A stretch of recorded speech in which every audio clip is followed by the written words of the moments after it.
BNP যদি ভবিষ্যতে জনগণের সহযোগিতায় জনগণের ম্যান্ডেট নিয়ে রাষ্ট্র ক্ষমতায় আসে, সেবা করার সুযোগ পায় জনগণের, তার এই স্বাস্থ্য সেবাকে বা স্বাস্থ্য সেক্টরকে নতুন করে সাজাতে হবে। বিএনপি বলেছে যে আমাদের যে আগামী দিনের রূপকল্প বিএনপি, সেটি 31 দফার মধ্যে উল্লেখ আছে যে আমরা স্বাস্থ্য খাতে বরাদ্দ একটা বড় অংশ মূল বাজেটে দিতে চাই, সেটা 5% তো দিতে হবেই। বাংলাদেশে কিন্তু এই স্বাস্থ্য খাতে বহু দুর্নীতি হয়েছে এবং ধনীরা তো চিকিৎসা সেবা পাওয়ার জন্য বিভিন্ন রকমের 5 স্টার মানের হসপিটাল রয়েছে ঢাকায় বা বিভিন্ন জায়গায়, বা ওনারা বিভিন্ন জায়গায় বিদেশে যেও চিকিৎসা নিতে পারছেন, কিন্তু সাধারণ মানুষের বাংলাদেশের চিকিৎসা নেওয়ার মানসম্মত কোনো হসপিটাল সেইভাবে প্রান্তিক পর্যায়ে গড়ে ওঠে নাই। যাও কিছু হসপিটাল রয়েছে উপজেলা পর্যায়ে, সেখানেও ডাক্তারদের ঘাটতি রয়েছে, ডাক্তারদের সেখানে থাকলেও ডাক্তারদের না আসার এক ধরনের প্রবণতা রয়েছে। ইউনিয়ন পর্যায়ে তো স্বাস্থ্যসেবা নাই বললেই চলে।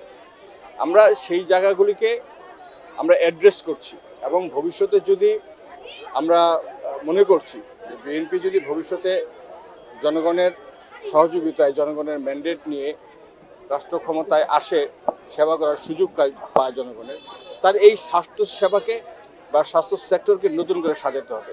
বিএনপি বলেছে যে আমাদের যে আগামী দিনের রূপকল্প বিএনপি, সেটি 31 দফার মধ্যে উল্লেখ আছে যে আমরা স্বাস্থ্য খাতে বরাদ্দ একটা বড় অংশ মূল বাজেটে দিতে চাই, সেটা 5% তো দিতে হবেই।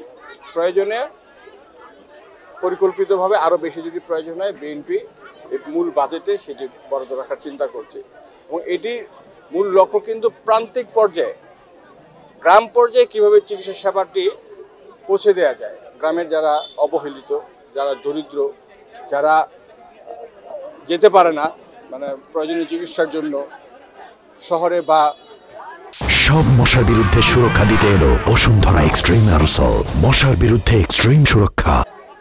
উন্নত জায়গায় তাদের জন্য কিভাবে চিকিৎসা সেবাটা সহজ করা যায়, দোরগোড়ায় পৌঁছে দেওয়া যায়, মাতৃমৃত্যুর হার, শিশু মৃত্যুর হার রোধকল্পে কী কী পদক্ষেপ নেওয়া যায় সচেতনতামূলক, এবং প্রয়োজনীয় স্যানিটেশনের জন্য কী কী পদক্ষেপ নেওয়া যায়, সেই বিষয়গুলি মাথায় রেখেই উন্নত বিশ্বের আদলে কিন্তু একটি পরিকল্পিত স্বাস্থ্য পরিকল্পনা বিএনপি গ্রহণ করেছে, যা ভবিষ্যতে যদি সুযোগ পায় সেখানে করা হবে। এবং এখানে আপনার বিশেষজ্ঞ চিকিৎসক এবং যারা এই স্বাস্থ্য সেক্টরের বিশেষজ্ঞ রয়েছেন, তাদের সকলের মতামতকে এখানে গ্রহণ করা হয়েছে।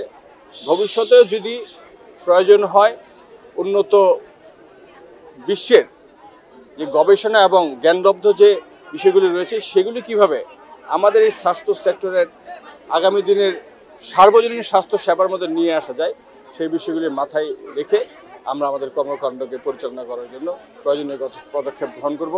এবং প্রত্যেকের জন্য স্বাস্থ্য কার্ড থাকবে, সেই কার্ড অনুযায়ী প্রত্যেকেই সরকারিভাবে যাদের কার্ড থাকবে তারা সরকারিভাবে একটা বিশেষ ছাড়ে অথবা বিনামূল্যে তারা স্বাস্থ্যসেবা সরকারিভাবে পাবে।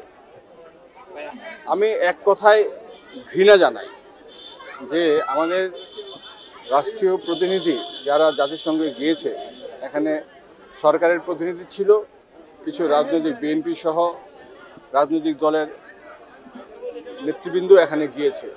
এখানে আমরা খুব ধিক্কার জানাই যে এখানে আমাদের একটি দলের দুজনকে নিয়ে যে ধরনের অশ্লীল বাক্য ব্যবহার করা হয়েছে, কথা বলা হয়েছে, এটা সভ্যতার সকল সীমা ছাড়িয়ে গেছে।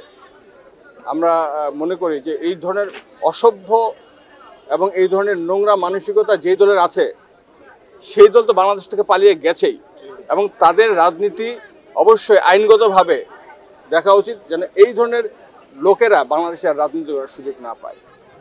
আমরা নিন্দা জানাই। আমরা এই ধরনের সরকারিভাবে যদি কোথাও কোনো ঘাটতি থাকে, কেন এই প্রটোকলের ব্যত্যয় ঘটিয়ে তারা গেল এবং সেখানে কেন তারা এই ফেসিবাদী লোকজনের, নোংরা লোকজনের মুখোমুখি হতে হলো, সেখানে সরকারি পর্যায়েও কোনো ধরনের ব্যত্যয় ছিল কিনা সেটিও আমার মনে হয় সরকারিভাবে তদন্ত করে দেখা উচিত।